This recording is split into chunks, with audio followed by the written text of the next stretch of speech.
sa Papa Dudut Stories, ikaw ay hindi nag-iisa.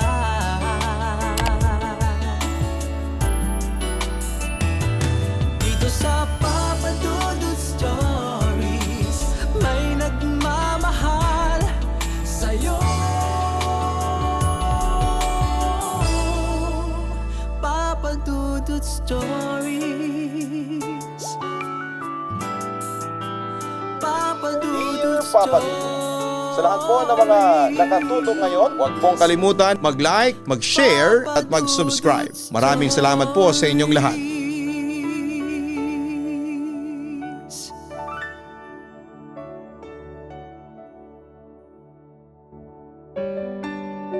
Ang mga alaala ng nakaraan ay hindi madaling malimot.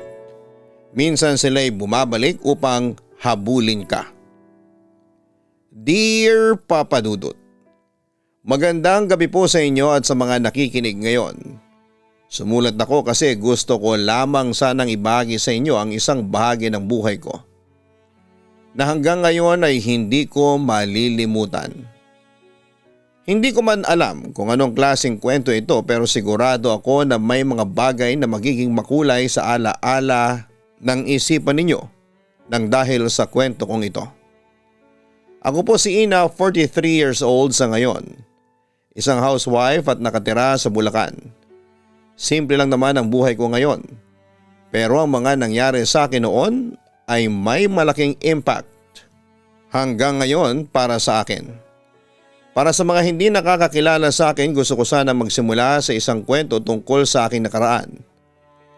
Medyo mahirap na kwento pero umaasa akong magugustuhan ninyo. Maaga akong nawala ng nanay. Hindi ko na siya nakilala kasi pumanaw siya pagkatapos niya akong ipanganak.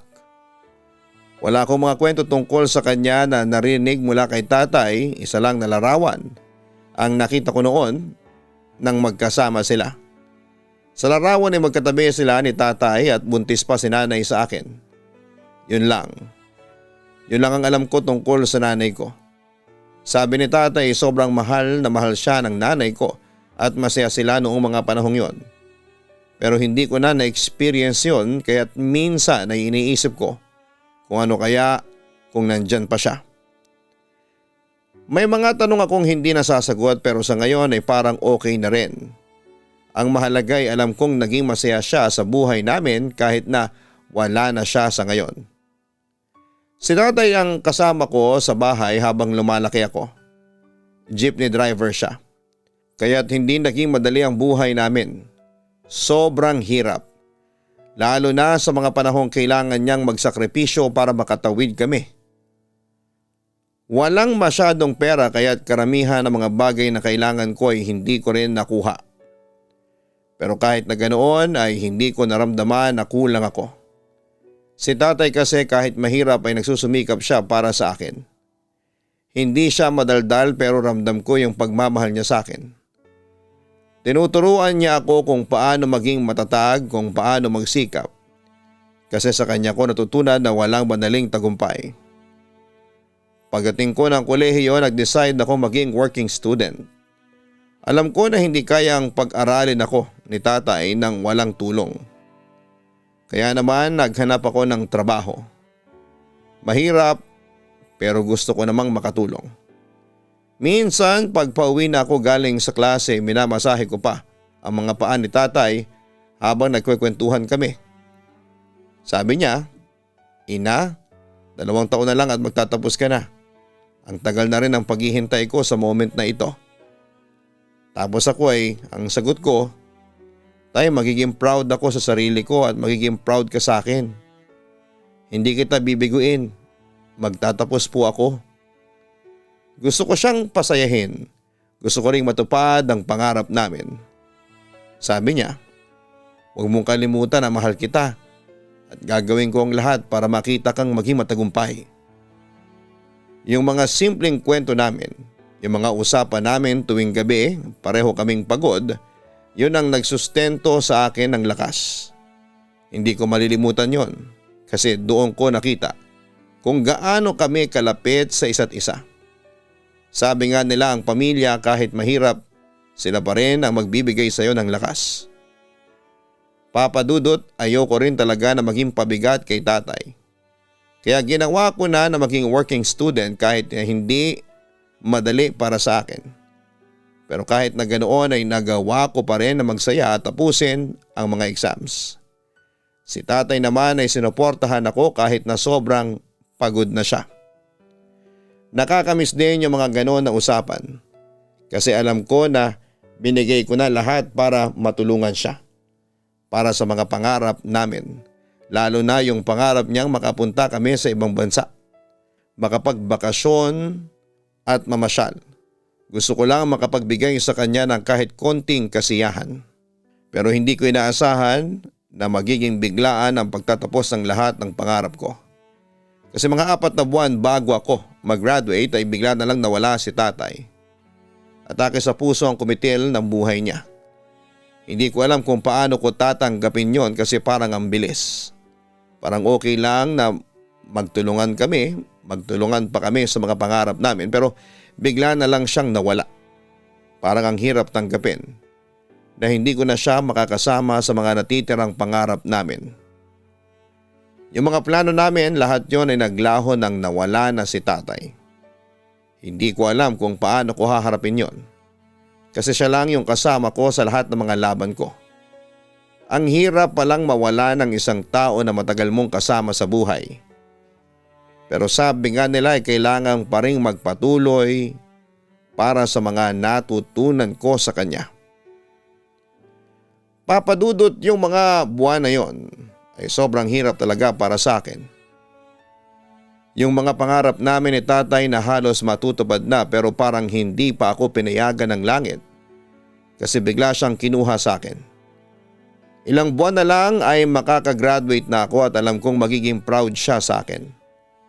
Pero wala na siya. Walang tatay na magsisilbing tagapagtanggol sa mga pangarap ko. Lahat ng mga plano namin ay biglang umurong lahat. Kaya nung graduation day ko, nung nag-speech ako sa stage bilang magna cum laude, ay hindi ko na talaga napigilan ang sarili ko. Iyak ako ng iyak. Alam ko na wala siya sa harapan ko pero nararamdaman ko siya na nakikinig sa akin. Kaya ang diploma ko noon ay inalay ko talaga para sa kanya. Kasi siya yung unang nagpakita sa akin kung paano mangarap at magsikap. At kahit wala siya, alam kong proud siya sa akin. Wala nang tatay na maghihintay sa akin sa bahay. Wala nang tatay na magpapasalamat sa mga hirap ko. Yung sakit na yon ay talagang tumagal. Ulilang lubos na ako at hindi ko alam kung ano ang gagawin ko. Parang wala nang saysay lahat ng effort na ginagawa ko. Yung mga pangarap na sana ay sabay naming inaabot ay parang naglaho na lang bigla.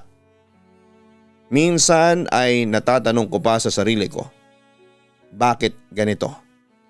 Bakit hindi ako pinagbigyan ng pagkakataon na ipakita sa kanya lahat ng pinaghirapan namin? Mabuti na lang din at may mga kamag-anak pa rin akong sumuporta sa akin. May mga pinsan ako at ilang mga kapamilya na hindi ako iniwan. Lagi nagpaparamdam ng pagmamahal kaya medyo nakabangon ako. May mga araw na malungkot pa rin ako pero alam ko na hindi nila ako pababayaan. Kailangan ko lang magpatuloy kasi alam kong yun ang gusto ni tatay. Pagkatapos ng graduation, naghanap na rin ako ng trabaho. Nag-apply ako sa iba't ibang opisina at nakahanap ng trabaho bilang admin assistant sa isang opisina. Hindi ito yung pinaka-inaasahan kong trabaho pero sabi ko ay okay lang. Basta may trabaho. Masaya na rin ako kasi kahit papaano ay nakakaramdam ako ng normal na buhay. Kahit na hindi ko na kayang ibalik si tatay. At least nagagawa ko yung mga bagay na makapagbibigay sa kanya ng kaunting pagpapakita ng hindi ko siya kinakalimutan. Yung diploma ko na kahit na wala siya para makita yon ay inaalay ko pa rin sa kanya. Papa Dudut, siguro mga 2 taon pagkatapos mamatay si tatay, nagkaroon ako ng pagkakataon na magbago ng direksyon. Hindi ko talaga alam kung ano ang mangyayari kasi tulad ng sinabi ko, hindi ko pa nga alam kung paano ko tatahakin ang buhay pagkatapos ng lahat ng nangyari. Pero bigla na lang may dumating na tawag. itago na lang natin siya sa pangalang Attorney Villanueva. Siya yung abogado ng mama ng nanay ko na hindi ko na nakilala pa, yung lola ko. Sabi niya sa akin may naiwang bahay raw sa Bicol ang namayapa kong lola at ako na raw ang tagapagmana. Para bang nakatulala ako noong marinig ko yon, kasi wala akong ideya na may bahay pala kami sa Bicol at wala akong naaalala na sino man sa pamilya ng nanay ko. Lahat ng kamag-anak nila ay hindi ko talaga kilala. Hindi ko rin alam na taga Bicol pala sila. In-explain ng abogado sa akin ang mga detalye na matagal na raw niya akong hinahanap, kasi nga'y wala akong ideya sa lahat ng bagay na ito. Medyo matagal na rin patay si lola pero hindi pa rin nila nagagampanan yung mga legal na aspeto ng mga gamit niya. At doon ko nga lang nalaman na may bahay pala siya sa Bicol at ako lang ang tagapagmana. Hindi ko pa rin lubos maintindihan yung sinasabi niya pero sabi ko ay okay po, ano po ang kailangan kong gawin. Ang sabi ni Atty. Villanueva ay dapat akong pumunta ng Bicol para ayusin ang mga papeles at tignan ang bahay. Hindi ko talaga alam kung ano ang gagawin ko pero sabi ko ay bahala na. Kaya nga isang araw niyaya ko si Dea, ang pinsan ko, at si Joanna, ang kaibigan ko, para sumama sa akin na pumunta ng Bicol. Sabi ko ay kailangan ko ng kasama at least ay hindi ako mag-isa. Medyo kabado ako magpunta kasi nga ay wala akong alam sa mga kamag-anak ko sa side ng nanay ko. Kaya mas mabuti na may kasama ako. Nung araw ng biyahe ay nag-isip ako kung anong klase ng mga tao ang makikita ko doon. Si Joanna ay parang masaya lang na tinanong ako, "Ina, paano kung may maganda ka namang matutunan sa kanila? Baka may kwento ka pa nga na hindi mo alam tungkol sa pamilya mo." Si Dea naman sabi niya, "Baka may mga bagay siyang naiwan sa iyo na hindi mo pa alam." Pero ako, to be honest, ay mixed feelings ako. May excitement, may kaba, parang hindi ko pa alam kung ano ang dapat maramdaman. Hindi ko pa kasi kilala ang mga kamag-anak ko. Parang, paano kung hindi mo sila matanggap? Paano kung hindi nila ako matanggap? Pero sabi ko na lang, wala akong magagawa. Pupuntahan ko na lang. Habang nagbabiyahe kami ay nagkwentuhan kami ng kung ano-anong bagay. Masaya naman sila at nagbibiroan kami para mapagaan ang pakiramdam ko. Hindi ko pa rin kasi maiwasang mag-isip. Kasi kung tutuusin ay hindi ko talaga alam kung anong klaseng buhay meron sila. Wala akong ideya sa mga kwento ng nanay ko at wala akong background sa pamilya nila. Kaya nga nung binanggit ng abogado yung tungkol sa bahay at mga papeles, hindi ko pa rin alam kung ano ang ibig sabihin nitong lahat.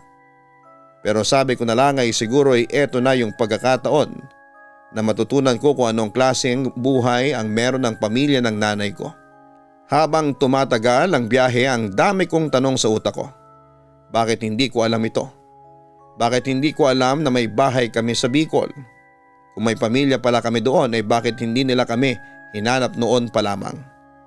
Siguro nga dahil nga sa kakulangan ko ng impormasyon sa kanila ay mas lalo ako naging curious. Parang gusto ko na lang malaman ang tinatagong kwento sa likod ng pamanang bahay na ito. Kaya nagpatuloy lang ang biyahe namin habang yung kaba ko ay hindi rin nawawala. Pero kahit papaano sabi ko ay sige, ituloy ko na lang. Kung ano man ang mangyari, magkasama kami. Tanggap ko na rin na wala akong ibang magagawa kundi ang magtiwala sa pagkakataon. Medyo malayo ang biyahe papunta ng Bicol. Papadudot, kung tutusin ay ang haba ng oras na ginugol namin sa daan. Parang ang tagal bago namin marating yung bahay ng lola ko. Hindi ko nga alam kung anong magiging pakiramdam ko, kumbaga mixed emotions pa rin ako. At hindi ko pa alam kung ano ang bahay ang makikita ko doon. Nung nakarating kami ay medyo late na rin pero andon si Atty. Villanueva. Naghihintay sa amin at ang sabi niya ay ayan, nandyan na ang mga tagapagmana. Tapos ay binigay niya sa amin yung susi ng bahay. Parang weird lang kasi nga sa mga unang pagkakataon nakala ko nung una ay hindi ko kayang tanggapin. Pero nung nandyan na ay parang natural lang na binuksan ko yung pinto. Pakiramdam ko ay ang tagal akong hinintay ng bahay na yon. Grabe, sabi ko nga ay hindi ko pa rin mailarawan yung pakiramdam ko nung nakita ko yung bahay. Ang unang tingin ko'y wow, may ganito palang bahay talaga. Yung bahay kasi ay may dalawang palapag. Yung unang palapag ay gawa sa bato tapos yung ikalawang palapag ay puro kahoy. Makalumang disenyo pa. Kung tatanungin mo ako ay parang medyo matandang bahay na. Pero may charm. May kakaibang feel siya. Alam mo yung tipong ramdam mo yung history sa bawat kanto ng bahay. At hindi ko pa alam kung anong klaseng buhay ang naganap dito. Pero ramdam ko yung pagod at hirap na pinagdaanan ng mga tao na nagtaguyod sa bahay na ito. Parang alam mo yung bahay na matagal nang tinitirhan. Pero may mga alaala sa mga dingding at sahig. Habang naglalakad kami, tumingin ako sa paligid, parang may mga detalye akong hindi maintindihan. Tapos ay may napansin ako sa mga hagdan. May malaking larawan na nakasabit, picture ng lola ko, nanay ko at isa pang babae na hindi ko kilala. Siyempre tinitigan ko yung larawan tapos sabi ko, sino kaya itong babae na kasama nila? Siguro'y kapatid siya ng nanay ko. Pero hindi ko talaga alam kung nasaan siya. Gusto ko sanang itanong kay Atty. Villanueva pero parang hindi pa ako ready. Baka marami pang sikreto na ayokong malaman. Buwaba kami ng hagdan at nagsimula na kaming mag-ikot-ikot.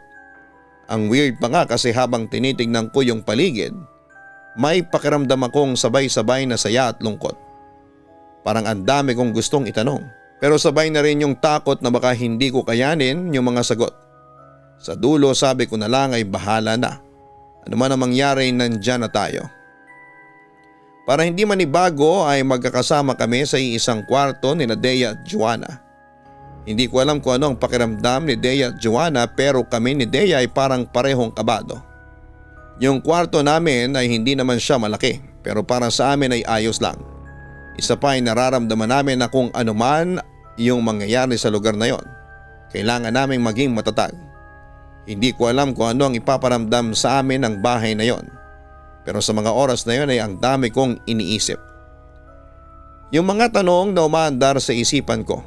Bakit ako nandito? Ano yung ibig sabihin ng bahay na ito sa pamilya ko? Parang gusto ko sanang malaman lahat pero may kaba na sumasabay sa bawat hakbang ko. Yung bahay ang dami pa ring misteryo at yung mga bagay na binubuksan ko ay para bang may mga parte ng buhay ko na magbubukas sa isang iglap. Nang gabing yun ay medyo pagod na pagod kami dahil sa biyahe. Yung katawan ko ay parang nanghina na. Kaya nung nakapasok na kami sa kwarto ay medyo parang gusto ko na lamang matulog at magpahinga. Dahil sa pagod ay hindi ko na rin naisip na may kakaibang nangyari. Pero nung nakahiga na ako ay bago pa man ako makatulog ay may nakita kong isang babae na parang nakatayo sa tabi ng higaan ko. Hindi ko siya nakilala.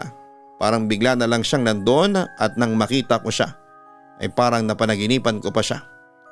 But as soon as I tried to focus on her ay para bang tinangay ako bigla ng antok. Sobrang antok ko na. Kaya wala na akong ibang maisip kundi ang matulog. Hindi ko pa rin maintindihan kung ano ang nangyari noon hanggang sa nakatulog na ako. Kinabukasan nung nagising ako ay bigla akong may naalala yung tungkol sa babae. Parang ang bilis ng lahat. At nung nagising ako ay tinanong ko pa si Dea at Joanna kung may nakitang ibang tao sa kwarto. Sabi nila ay wala naman daw. Siguro ay tinangay lang talaga ako ng antok at baka napaghalo-halo ko lang ang imahinasyon ko. Pero hindi ko pa rin maiwasang mag-isip. Parang may mga bagay na hindi ko na kailangang alalahanin. Pero andun pa rin yung tanong na tumatakbo sa isipan ko. Siguro hindi lang sa kwarto ko nangyari yon, Papa Dudut.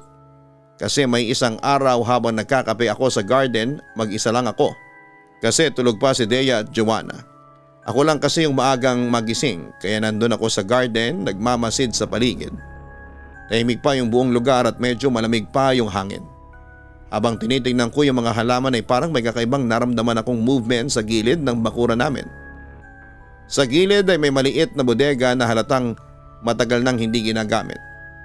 Pero nung narinig ko yung mga tunog ay napansin ko na may isang batang pumasok sa loob ng bodega. Ako lang mag-isa sa garden noon kaya medyo kinabahan ako ng kaunti. Alam ko namang walang ibang bata doon kaya hindi ko alam kung paano siya nakapasok. Pero bago ko pa siya tawagin o tanungin kung ano ang ginagawa niya ay napansin ko na parang mabilis siyang pumasok sa bodega. At nang pumunta ako para tingnan siya, wala na siya roon. Wala akong batang nakita sa loob ng bodega. Pumunta pa ako sa may pintuan ng bodega at tinulungan ko pa yung sarili ko na buksan yung padlock. But when I open it ay wala ni isa mang bata o namang senyales na may tao na pumasok. Nabanggit ko pa yon kina Dea at Joanna pero sinabi ko na lang na baka nag-imagine lang ako. Or baka talagang hindi ko lang siya nakitang maayos. Pero sa loob ko ay hindi ko maiwasang mag-isip kung anong klaseng bagay yon. Imposibleng makapasok ang bata sa loob kasi nakapadlock pala ang bodega bago ko yun buksan. Minsan kapag tinitingnan ko yung bodega na yon ay may nararamdaman akong hindi may paliwanag na bagay. Hindi ko naman alam kung may mga kwento ba ang lola ko tungkol sa lugar na yon o sa mga tao na dating nakatira doon. Pero sa tuwing mag-isa ko, nararamdaman ko na may mga mata na nakatingin sa akin. Yun nga lang, gusto ko lang sanang iwasan ang mga ganong pakiramdam. Pero minsan ay naiisip ko pa rin na baka may mga bagay na hindi ko dapat malaman o maramdaman. Hindi ko alam kung nakikinig sila sa kwento ko pero feeling ko may mas malalim pa sa mga simpleng nangyayari sa bahay na yon. Alam ko na may mga misteryo pa na gustong masolusyonan o matuklusan ng mga oras na yon. Medyo ilang araw na kami roon. Si Dea at Joanna ay okay pa naman pero ako ay may mga kakaibang pakiramdam na. Mas lalo na noong isang gabi. Hindi ko alam kung anong nangyari pero habang natutulog kami sa taas, yung mga walls ng bahay ay parang ang bigat. Tapos yung hangin may amoy na medyo maasim. Parang may nagmamasid sa amin. May isang gabi naman na habang tutulog kami ay nagising ako bigla.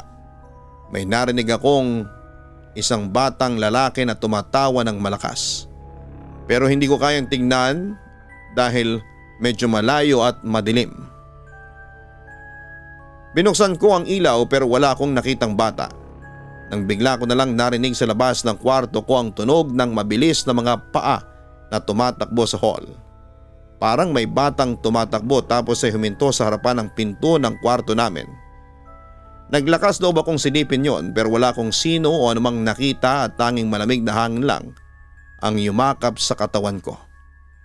Nang sumunod na araw habang naglalakad kami sa paligid ng bahay at naghahanap ng kung ano-anong pwede naming gawing libangan, napansin ko yung isang bahagi ng garden. May maliit na kubo doon na mukhang matagal nang hindi ginagamit. Sinabi ko kay Dea at Joanna na tignan namin yung kubo.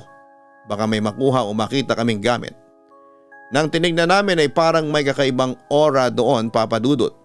Sobrang lamig at kahit na anong saya ng usapan namin, may parang may namumuo na pakiramdam ng takot. Medyo hindi namin pinansin pero habang tinitignan ko yung mga bagay sa loob ay nakita ko yung maliit na figure ng batang lalaki. Nakatayo sa may sulok, nakatalikod at hindi ko masyadong makita yung itsura. Pero yung buhok niya mahaba at makintab at sobrang nakakakilabot. Bigla namang sumigaw si Joanna at sinabihan kami na may batang tumatakbo sa gilid niya. Mabilis kaming tumingin sa mga paligid pero walang batang nakita. Ang ginawa na lang namin ay nagmamadali kaming bumalik sa bahay, Papa Dudut. Dahil sa mga na-experience namin noon ay nagtanong-tanong kami sa mga kapitbahay. Papa Dudut, sabi ng isang kapitbahay ay mahigpit daw talaga ang lola ko. Hindi lang daw siya basta mahigpit na matanda at parang may galit sa buhay. Hindi nga raw maganda ang pinagdaanan ni nanay at ng kapatid niya kay lola. Yung pinakamalupit na nangyari, yun nga nung mabuntis daw ng maaga yung kapatid ng nanay ko na hindi kaagad natanggap ni lola yon, lalo na sa mga panahong yon. Kaya nang pinanganak ang anak ni tita ay madalas itong pagmalupitan ni lola. Ang sabi pa nila, isang araw habang naglalaro sa bahay ang pinsan ko na 6 years old pa lamang noon, na aksidente daw at nahulog sa hagdan. Patay daw yung bata at hinala ng mga kapitbahay, hindi aksidente ang pagkamatay ng bata dahil madalas itong pagmalapitan ni lola. Wala raw sinasabi si lola pero may mga hinala rin yung mga kapitbahay na baka eto nga ang dahilan ng pagkabaliw ng tita ko hanggang malaman na lang nila na nagpakamatay na pala si tita. Mula noon ay naging tahimik na lang daw si Lola. Walang kibo pero sigurado raw sila na nagsimula na mag-iba ang mga nangyayari sa pamilya ko. Ang pinakamabigat doon, Papa Dudut, noong matapos ang lahat ng yon, may nabalitaan silang mas matinding kwento na nakipagtanan daw ang nanay ko kay tatay. Mula noon daw ay bihira na nilang makita si Lola na lumalabas ng bahay o nakikisalamuha sa mga tao sa bayan. Ang nakakalungkot pa, may 1 linggo na raw napatay si Lola bago nadiskubre ang bangkay niya sa loob ng bahay. Stroke ang kinamatay ng matanda. Pagkatapos ng usapan na yon ay nag-decide kami ni Dea at Joanna na maglakad sa mga kanto at habang ang mga kabahayan ay tahimik. Napag-usapan namin na gusto na lang naming ibenta ang bahay. Hindi namin kaya itong buuin o buhayin pa. Sa tingin namin ay magiging mas magaan na lang ang buhay kung hindi na namin kailangang alalahanin pa ang mga masasakit na kwento ng nakaraan. Hindi ko alam kung tama bang magdesisyon ako ng ganon, pero habang tumatagal ay nagiging mas mahirap talagang pagdaanan ang lahat ng yon. Minsan kapag mag-isa ako ay iniisip ko kung paano pa kami makaka-move on mula sa mga nangyari. Parang nakatagilid kami lagi sa mga kwento ng mga nawala na mga mahal sa buhay na halos hindi matanggap ang mga nangyari sa kanila. Parang ang buhay nila ay hindi na sapat, tapos naging miserable na lamang sila. Pero kung ibenta man namin, at least ang mga malulungkot na alaala ay makakalimutan na. Ang hirap lang kasi, bawat kanto ng bahay na yon ay may mga alaala na hindi ko kayang kalimutan. Para bang may multo na patuloy na nagbabalik sa mind ko. Siguro kaya gusto ko ng bagong simula ay para wala nang magpapaalala sa akin na mga nangyaring yon mula sa kwento ng mga naging kapitbahay nila. Sana'y wala nang ibang mangyaring ganito sa buhay na mga susunod pa sa amin. Kung makakalimutan ko man ang bahay, at least ay madadala ko na lang sa aking puso ang mga aral na natutunan ko. Yon ay ang maging mabuting tao. Lubos na gumagalang, Ina. Ina, alam ko na marami kang pinagdaanan at mabigat ang mga naranasan mo. Ang mawala ng ama at harapin ang madidilim na bahagi ng nakaraan ng pamilya mo ay hindi biro. Pero ang lakas na ipinakita mo sa pagharap sa lahat ng iyon kahit na puno ng sakit ay isang bagay na dapat mong ipagmalaki. Ang buhay ay may paraan ng pagsubok sa atin at kahit na hindi natin mabubura ang nakaraan, tayo pa rin ang may kakayahang pumili kung paano tayo magpapatuloy. Okay lang na bitawan ang mga bagay na hindi na nakakatulong sa iyo, tulad ng bahay at ang mga masasakit na alaala na nakaangkla rito. Alam kong napagdesisyonan mong iwan na ang mga sakit at magsimula ng bago. At tama lang na hakbang yan. Hindi natatapos ang kwento mo sa mga pagsubok. Ang mahalaga ay kung paano ka bumangon mula rito. Magtiwala ka na may mga magagandang bagay pa sa hinaharap at hindi ka nakakulong sa nakaraan. Magpatuloy kang lumapit sa mga taong may malasakit sa iyo, tulad ng mga pinsan mong si Dea at kaibigan mong si Joanna. So suportahan ka nila, pero huwag mong kalimutang bigyan ng oras ang sarili mong magpagaling. Tandaan mo na ang kwento mo ay hindi natatapos sa mga pagsubok. Ang pinakamahalaga ay kung paano mo ito malalampasan. Mag-ingat ka at magtiwala na may mas magagandang bagay na naghihintay sa iyo. Magpatuloy ka lang, isang hakbang sa bawat pagkakataon. Hanapin ang Kaistorya YouTube channel para sa mga horror stories na daily po nating ina-upload. Ganon din ang Gian Gianna Vlogs, ang aming pong weekly family vlogs. Sana po ay makapag-subscribe kayo sa dalawang channel na yan. Maraming salamat po sa inyong lahat.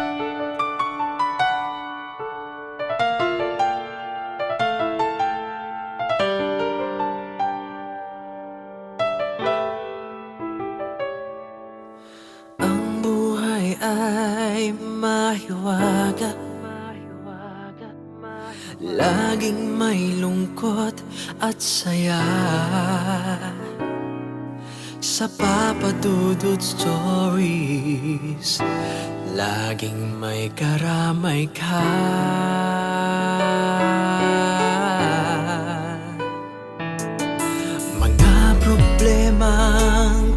ay bigat, dito ay pakikinggan ka sa Papa Dudut Stories. Kami ay iyong kasama dito sa Papa Dudut Stories. Ikaw ay hindi nag-iisa.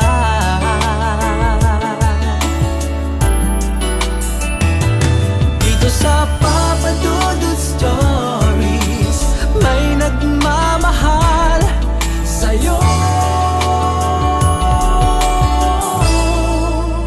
Papa Dudut Stories, Papa Dudut Stories, Papa Dudut Stories. Hello mga ka-online, ako po ang inyong si Papa Dudut. Huwag kalimutan na mag-like, mag-share at mag-subscribe. Pindutin ang notification bell para mas maraming video ang mapanood ninyo. Maraming salamat po sa inyong walang sawang pagtitiwala.